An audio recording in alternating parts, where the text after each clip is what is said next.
चलिए बिना किसी देरी के सीधे आज के इस शानदार सफर की शुरुआत करते हैं। आज हम पचमढ़ी और सतपुड़ा टाइगर रिजर्व की उन धुन भरी, शांत और रहस्यमयी वादियों में गोता लगाने वाले हैं। ये एक ऐसी जगह है ना, जहां इतिहास, गहरे रहस्य और घने जंगल सब आपस में मिलकर एक परफेक्ट एडवेंचर का मंच तैयार करते हैं। तो चलिए इस रोमांचक खोज पर निकलते हैं। तो आज की इस चर्चा को हम मुख्य रूप से 6 हिस्सों में बांटेंगे। शुरुआत करेंगे सतपुड़ा की रानी से, फिर मिथक और गुफाएं, उसके बाद ब्रिटिश वास्तुकला की झलक, सतपुड़ा के घने जंगल, कुछ बेहतरीन सिनेमाई दृश्य और आखिर में बात करेंगे एक परफेक्ट ट्रिप प्लान करने की। चलिए सबसे पहले बात करते हैं हमारे पहले पड़ाव की, सतपुड़ा की रानी और इन धुंध भरी वादियों की खासियत की। सबसे पहले इसके विशाल आकार को समझना बहुत जरूरी है। समुद्र तल से करीब 1000 मीटर की ऊंचाई पर स्थित पचमढ़ी बायोस्फीयर रिजर्व कोई छोटी मोटी जगह नहीं है। ये पूरे 4981 वर्ग किलोमीटर में फैला हुआ एक बहुत बड़ा इलाका है। और सबसे दिलचस्प बात यह है कि ये असल में हिमालय और पश्चिमी घाट की वनस्पतियों और जीवों के बीच एक ब्रिज यानी पुल का काम करता है।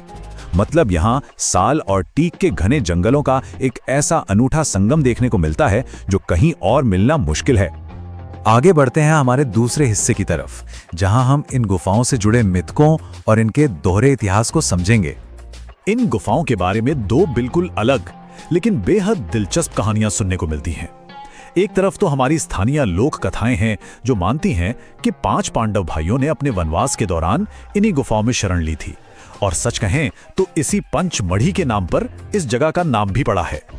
लेकिन अगर हम आर्कियोलॉजी यानी पुरातात्विक सबूतों की माने तो तस्वीर कुछ और ही नजर आती है। उनके अनुसार इनका निर्माण पहली शताब्दी ईसा पूर्व में बौद्ध भिक्षुओं ने शांति से ध्यान लगाने के लिए किया था। है ना कमाल की बात? दोनों ही कहानियां इस जगह को और भी रहस्यमयी बना देती हैं। और अगर पौराणिक कथाओं की गहराई में जाएं तो जटाशंकर गुफाओं का अनुभव वाकई रोंगटे खड़े कर देने वाला है। जरा सोचिए, जब कोई एक गहरी खाई में नीचे उतरता है तो नजर उन प्राकृतिक चट्टानों पर पड़ती हैं जो बिल्कुल भगवान शिव की उलझी हुई जटाओं जैसी दिखती हैं। शिव पुराण कहता है कि भगवान शिव ने भस्मासुर से बचने के लिए यहीं शरण ली थी।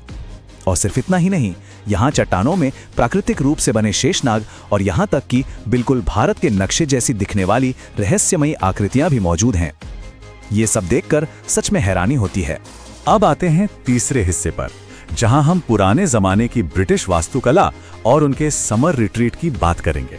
तो हुआ यूं कि 1857 में कैप्टन जेम्स फॉर्सिथ ने इस जगह की खोज की और देखते ही देखते पचमढ़ी अंग्रेजों की एक पसंदीदा समर कैपिटल बन गया। उस दौर की वास्तुकला का सबसे शानदार और हैरान कर देने वाला नमूना है 1875 में बना क्राइस्ट चर्च। लाल बलुआ पत्थर से बनी इस गॉथिक स्टाइल की इमारत में यूरोप से लाए गए रंगीन कांच लगे हैं, और इसका मुख्य हॉल तो वास्तुकला का एक अजूबा ही है, क्योंकि वो बिना किसी पिलर या खंभे के सहारे खड़ा है। सोचिए उस जमाने में ऐसा निर्माण कितना अद्भुत रहा होगा। चलिए अब शहर की इमारतों से निकलकर हमारे चौथे पड़ाव की ओर चलते हैं, सीधे सतपुड़ा के घने जंगलों और सफारी के रोमांच में।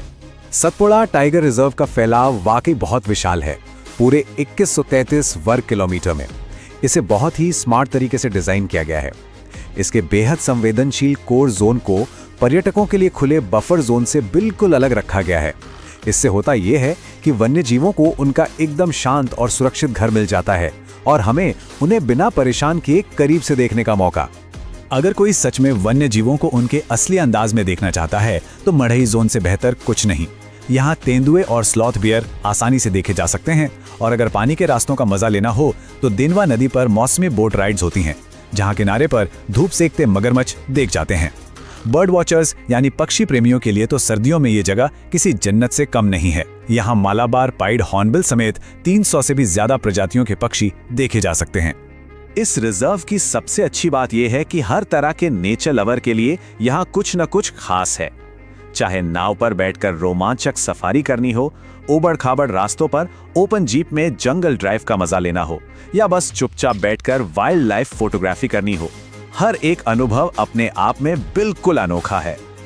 अब बात करते हैं 5वें हिस्से की, उन सिनेमाई नजारों की जो एक परफेक्ट फोटोग्राफी शॉट के लिए बने हैं। हैरानी की बात तो ये है कि ये प्राचीन और रहस्यमयी चट्टानें सिर्फ इतिहास का हिस्सा नहीं है, ये बॉलीवुड के बड़े डायरेक्टर्स की भी पहली पसंद रही हैं। शाहरुख खान और करीना कपूर की मशहूर फिल्म अशोका की शूटिंग इन्हीं जटाशंकर गुफाओं के शानदार बैकड्रॉप में हुई थी। सच कहूं तो प्रकृति ने यहाँ पहले से ही एक बहुत ही भव्य सिनेमाई सेट तैयार कर रखा है। फोटोग्राफी के शौकीनों के लिए कुछ खास बातों का ध्यान रखकर यहाँ के सबसे बेहतरीन शॉट्स लिए जा सकते हैं, जैसे मध्य प्रदेश की सबसे ऊंची चोटी धूपगढ़ पर जाकर उस जादुई गोल्डन आवर की रोशनी को कैप्चर करना, या फिर लैंडस्केप शॉट्स में वो एक सिनेमैटिक डेप्थ लाने के लिए सर्दियों की सुबह वाले कोहरे का फायदा उठाना। और हाँ, अगर दोनमा नदी पर उड़ते पक्षियों की तस्वीरें लेनी हो तो कैमरे की शटर स्पीड को तेज रखना बिल्कुल नहीं भूलना चाहिए। और अब आते हैं हमारे आखिरी लेकिन सबसे जरूरी हिस्से पर, इस शानदार ट्रिप की प्लानिंग कैसे करें। किसी भी ट्रिप के लिए सही मौसम चुनना बहुत जरूरी होता है। अगर हरियाली और उफान मारते झरने देखने हैं तो मॉनसून का समय बेस्ट है, लेकिन अगर असली मजा लेना है तो सर्दियों के महीने यानी अक्टूबर से फरवरी के बीच का समय सबसे शानदार रहता है। इस दौरान मौसम तो अच्छा रहता ही है, साथ ही आसमान बिल्कुल साफ होता है और वन्य जीवों को देखने के चांसेस बहुत ज्यादा बढ़ जाते हैं। जो परिवार एक रिलैक्सिंग लेकिन एडवेंचर से भरी ट्रिप प्लान कर रहे हैं, उनके लिए यह 3 दिन का कार्यक्रम एकदम परफेक्ट रहेगा। पहले दिन प्राचीन पांडव और जटाशंकर गुफाओं का रहस्य खंगाला जा सकता है। दूसरे दिन बच्चों के साथ बी फॉल और अप्सरा विहार जैसे सुरक्षित झरनों तक आसान सा ट्रैक किया जा सकता है। और फिर तीसरे दिन मढ़ई में वाइल्ड लाइफ सफारी और धूपगढ़ के उस खूबसूरत सूर्यास्त के साथ ट्रिप का एक शानदार अंत किया जा सकता है। अब जंगल के इस दूरदराज इलाके में जाना हो तो सुरक्षा और जिम्मेदारी दोनों का ध्यान रखना होगा। हमेशा किसी सर्टिफाइड लोकल गाइड को ही साथ लेना चाहिए। पहाड़ों में नेटवर्क अक्सर गायब रहता है, इसलिए थोड़ा कैश साथ रखना बहुत काम आता है। ठंडी सुबह के लिए सर्दियों के कपड़े पैक करना बिल्कुल नहीं भूलना चाहिए। और हाँ, सबसे जरूरी बात, ये एक इको सेंसिटिव जोन है, इसलिए कचरा बिल्कुल ना फैलाएं। ट्रिप को और मजेदार बनाने के लिए यहाँ के लोकल स्नैक्स और असली पारंपरिक खाने का स्वाद जरूर लेना चाहिए।